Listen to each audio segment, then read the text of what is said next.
Aldous Huxley's 1932 novel, Brave New World, portrays a future dystopian society, a messed up world that he imagined for the future when he wrote that book almost 100 years ago.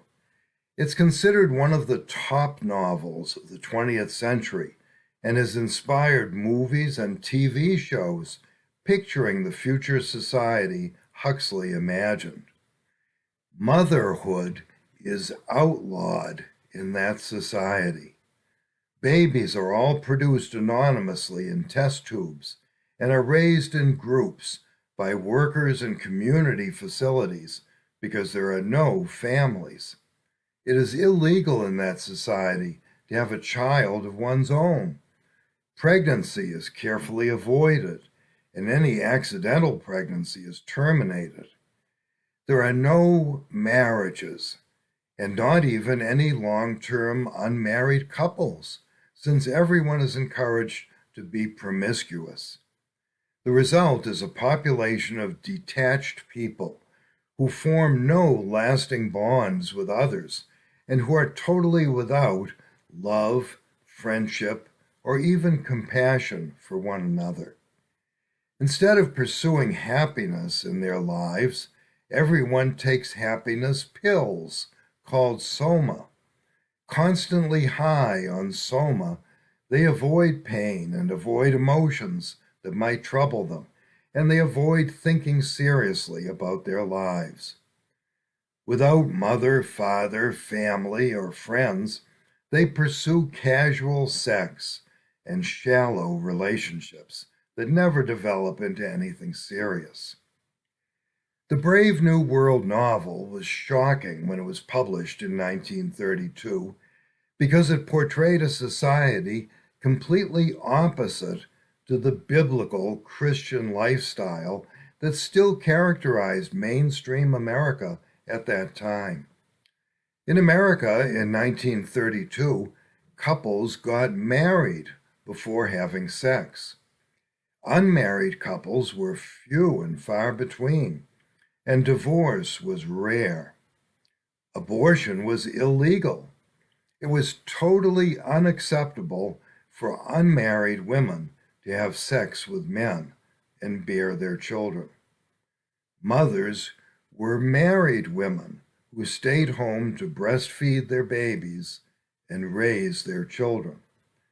The pattern of married life in the Bible's New Testament was the pattern followed in American society.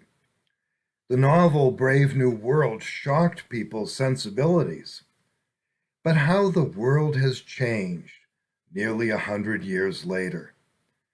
A number of similarities to today's world seems to be the reason why the story in Brave New World is popular now, spawning a 2020 TV series on NBC Universal's Peacock streaming service. Our world today has become less like the world of 1932 and more like the world Huxley imagined in his novel. Motherhood is not actually outlawed in today's world, but large segments of the population never benefit from what constituted motherhood throughout most of human history. People growing up in today's world think this is how it's always been, but it isn't. The world was the way the Bible portrays it for thousands of years, but not the way it is today. Throughout most of human history, a baby boy would be nursed by his mother and would stay in her arms or close beside her until he was old enough to go out into the field and work the farm shoulder to shoulder with his father. Every day, all day, he would learn from his mother and his father.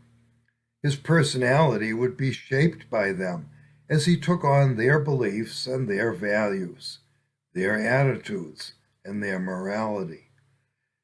Throughout most of human history, a baby girl would be nursed by her mother and would stay in her arms or close beside her. When old enough to walk, she would learn to work in the kitchen and in the garden alongside her mother. All day, every day, she would learn from her mother. Her personality would be shaped by her mother as she would take on her beliefs and her values, her attitudes and her morality. And that's the way it went for hundreds and thousands of years until we approach modern times. Today, a baby boy or girl is often fed from a bottle in the arms of someone, maybe his mother or maybe someone else. As soon as the new mother returns to work, the baby is dropped off and cared for all day by a low-paid daycare worker who has no motherly affection for the child. That's not the mother's fault. Modern society is set up to make it happen that way. Parents find themselves in situations, financially, where they have no choice. Women are expected to work outside the home, and children are expected to be placed in daycare from infancy, and then to spend their days after that in public education classrooms. Parents play a small minority role when it comes to influence on their children. Instead of spending all day with her daughter in the kitchen and in the garden, a mother today sees her daughter after work. The TV is on, and the children listen to the TV rather than listen to their parents. Or each person in the family has their eyes fixed on an electronic device, ignoring everyone else in the room. Some parents spend a few moments with their children before bedtime, but that is nowhere near what God intended when He created mankind and set up the human family. God's arrangement for motherhood included the mother breastfeeding her children. God asks rhetorically at Isaiah 49:15, "Can a mother forget the baby at her breast and have no compassion on the child she has borne?" No, normally she cannot, because God's arrangement when He created mankind guaranteed that all babies would receive the love and attention they need to develop mentally and emotionally. Mothers had to breastfeed their babies, and that provided not just milk, but also the close, loving attention the loved ones needed, the young ones needed for their emotional development. In cultures all around the world, a child would be breastfed from birth until at least 2 or 3 years old, often older than that. And during that time, the youngster's personality was being formed, a personality nourished and strengthened by that strong, intimate bond with the mother. In the vast majority of cases, there was no alternative, no other way of feeding an infant or young child. That intimate nursing at the mother's breast produced a close bond between mother and child, a bond that helped forge the child's personality. Breastfeeding also helped maintain the mother's mental health. God knew what He was doing when He set it up that way. An article in Psych Central details the mental health benefits for the mother who nurses her child. It says, breastfeeding can not only be an opportunity for bonding, but it can also boost confidence in your parenting skills. And then the article says, breastfeeding your baby can be especially positive for mental wellness if you breastfeed your baby exclusively for the first 6 months and continue to breastfeed for a year. And the article adds, breastfeeding releases a chemical called oxytocin. It can cause you to feel less stressed and promote a state of calm. Oxytocin can help you bond with your baby and boost feelings of affection between you and your child. Those are the mental health benefits nursing provides for the mother. And a research paper published in Science Direct's Journal of Affective Disorders, found that breastfeeding resulted in better mental health for the children as they grew up. It says, under the heading Breastfeeding and Mental Health, that breastfeeding reduced the odds of having severe depressive symptoms in young adults. Throughout thousands of years of human history, people automatically followed the arrangement God imposed that mothers had to breastfeed their babies. But the modern world provides alternatives. Statistics show that only about a third of American children are still being breastfed after 12 months. The modern use of bottles with baby formula frees up women to return to the workplace and leave care of their infant child in the hands of others, often daycare workers. Numbers from the National Center for Educational Statistics show that 1 out of 3 kids under a year old are placed in daycare centers.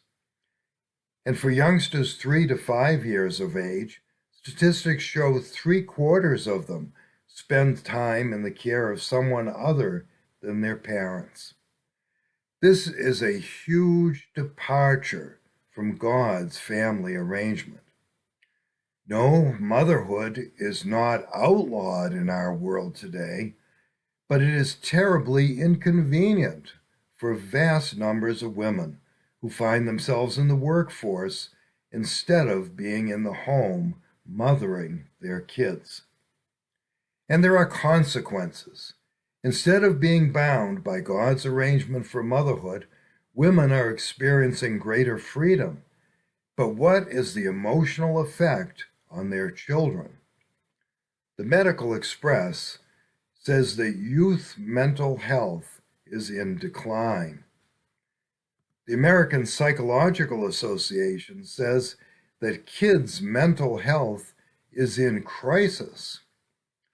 The New York Times says it's life or death, the mental health crisis among U.S. teens. Now, we have to admit that the entire blame for this cannot be placed solely on daycare and lack of breastfeeding. Parental influence, and a mother's role in particular, is also reduced and virtually eliminated in today's world by other factors as well. Public education, television, the internet, social media, cell phones in the hands of youngsters, and so on. And these non-parental child influencers are teaching the children exactly the opposite of traditional biblical morality, the opposite of belief in a loving creator God who cares about individuals and who holds people responsible for their behavior. But the lack of mothering by full-time mothers is a major factor in the crisis of youth mental health. May 2024 statistics show that more women are working now than at any time in U.S. history. That means that more children are growing up without full-time mothers. The United States Surgeon General joins with other authorities in declaring the situation a crisis for youth mental health. But the authorities keep grasping at straws when they try to explain why young people have so much mental illness and are suicidal in record numbers. The Centers for Disease Control admits that teen girls are experiencing record high levels of violence, sadness, and suicide risk. But they have no explanation, and they offer no real solution. The records kept by the CDC show that violence, sadness, and suicide risk among boys increased from 21%, as we see in the bottom of this chart, to 29% during the 10-year period from 2011 to 2021. And that's not just youngsters who feel sad from time to time, but those whose levels of depression and misbehavior reach the attention of clinical psychologists. So that's nearly 30% of teen boys who are now severely disturbed. But the same issues among girls grew from 36% of the population in 2011 to 57% of teenage girls 10 years later. That figure is staggering. 57%, a very large majority of teen girls today, are experiencing severe depression, leading them to violence and sadness to the point of suicide risk. That means that the typical teen girl is in that hopeless, desperate condition today. Why can't the psychologists and medical authorities draw the connection between this crisis and the lack of full-time mothering of children today? The press release we just looked at from the Centers for Disease Control that presents these statistics offers only one solution. It says that these statistics raise, quote, the urgency to invest in schools as a vital lifeline to help struggling youth, unquote. Why won't they admit that the situation in the home is the root of the problem? Why won't they admit that the violence and suicidal behavior exhibited in the schools comes from a lack of mothering and fathering at home? They won't admit it because the lack of traditional full-time motherhood is a direct result of the progressive left-wing woke philosophy that has replaced biblical Christianity in our society. No one dares challenge the modern philosophy that women should be in the workplace rather than at home raising their children. The solution that the CDC offers for the mental health crisis among youth is to throw more money into the public schools. They won't admit, of course, that a society that has abandoned God and the Bible is simply reaping the consequences of not following God's ways. And it may be too late to fix it. It would take a total restructuring of modern society. It would take a complete return to belief in the Bible, with everyone returning to the New Testament pattern for marriage, family, and child rearing. And Bible prophecy does not show that happening. Rather, it shows God calling to account a world that has rejected and abandoned him. It shows Christ returning in great power and in anger to destroy and replace the existing world order.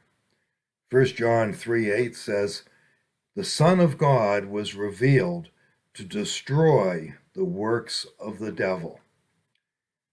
The Apostle Peter says, since everything will be destroyed in this way, what kind of people ought you to be? You ought to conduct yourselves in holiness and godliness, as you anticipate and hasten the coming of the day of God, when the heavens will be destroyed by fire and the elements will melt in the heat.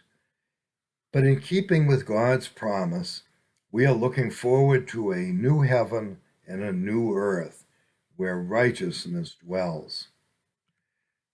So what can you do about the mess that lack of motherhood has produced today? Peter asks, what kind of people ought you to be? And then Peter answers his own question by saying, you ought to conduct yourselves in holiness and godliness as you anticipate and hasten the coming of the day of God. We can each personally do our best to follow God's ways in our own lives. And as we wait for God to fix, not to fix this world, but to replace this messed up world, we can look for him to fix us, to fix the damage done to us by a world that rejects biblical motherhood. Psalm 27:10 says, My father and mother may abandon me, but the Lord will take care of me. My father and mother may abandon me, but the Lord will take care of me. When Jesus spoke at the synagogue in Nazareth, he read from the Old Testament scroll of Isaiah and applied to himself the words of Isaiah 61:1, where it says, "The Spirit of the Lord is upon me, because the Lord has anointed me to bring good news to the afflicted. He has sent me to bind up the brokenhearted." Even if we are brokenhearted emotionally, after growing up in a world that rejects God's standards for the Bible and motherhood, Jesus came to bind up the brokenhearted. He will heal our mental and emotional scars if we put our trust in him. Pastor David Reed has authored numerous books, served as a contributing editor of Dr. Walter Martin's Christian Research Journal, taught at Spurgeon's in London, and pastored Emmanuel Baptist Church in New Bedford, Massachusetts. He now provides these worship services for individuals at home and free to use by small groups and churches. The Bible Nook Ministry hosts a weekly remote Bible study and prayer meeting at 7 o'clock Eastern Time on Wednesdays. You're welcome to join the informal study by phoning 951-799-9542 or by clicking the Zoom link that's posted on Facebook. Bible Nook also provides free online resources in the form of websites at a dozen different domains. At the tobbible.com domain, we provide a free modern Bible translation online that is copyright free. The Bible we provide at BibleForTheEndTimes.com can be read online or downloaded for free and features footnotes highlighting and discussing passages on the end times, the last days, and other important prophecies.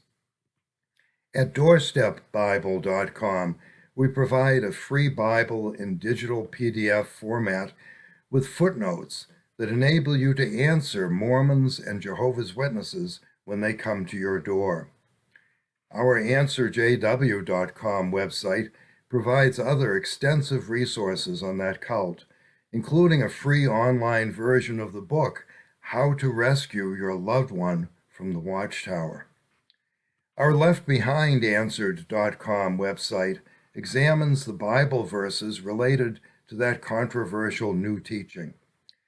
And our UN versus IL.com website explores the roles of Israel and the United Nations in end times prophecy.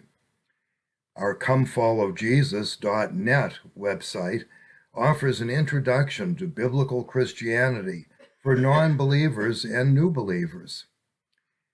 And our main website, BibleNook.com, provides links to all of the sites I just mentioned and features lots of other helpful material. Our videos of worship services and individual messages remain online for streaming at youtube.com/BibleNook and at facebook.com/BibleNook Ministry. These live-streamed services and videos that remain online are aimed at providing traditional worship services for believers who otherwise would not have them because they're confined to the home or because they don't have a nearby church that sings traditional hymns and preaches Bible messages. And they're also aimed at reaching the world with messages proclaiming and upholding the gospel of Christ. We pay Facebook to boost our messages, and we pay Google to advertise our YouTube messages, with the result that the thought-provoking thumbnails, some of which you see here, reach millions of people. Toward the end of 2023, Facebook and Google reported more than 250,000 total views for our message on Israel and Armageddon. A flood of responses and comments, including many from non-believers and many comments from inside Israel itself, proved that this video got many people thinking and talking about the gospel message. The 250,000 views reported for that message shows that for a very small ministry with a very small budget, Bible Nook reaches a very large audience. During the year 2023, we received gifts totaling $5,326, and we spent $5,875 on web hosting and domains, post office expenses, Zoom, and our call-in conference line. But overwhelmingly, we spent that money on boosting messages on Facebook and YouTube. As you can see, we had a shortfall for the year of $549, but my wife and I were glad to cover that from our own personal funds to keep boosting messages that were generating so much interest. No one takes any salary from Bible Nook. To maintain our freedom of speech, we have not applied to the government for their approval as a ministry, but all the gifts we receive go directly to the expense of spreading Bible messages. If you are being blessed by this ministry, or if the Lord moves your heart to spend some of your resources on our gospel outreach, you can do so by visiting BibleNook.com and clicking the donate button on the home page, or by sending a check to Bible Nook, 214 Onset Avenue, Suite 1464, Onset, Massachusetts, 02558.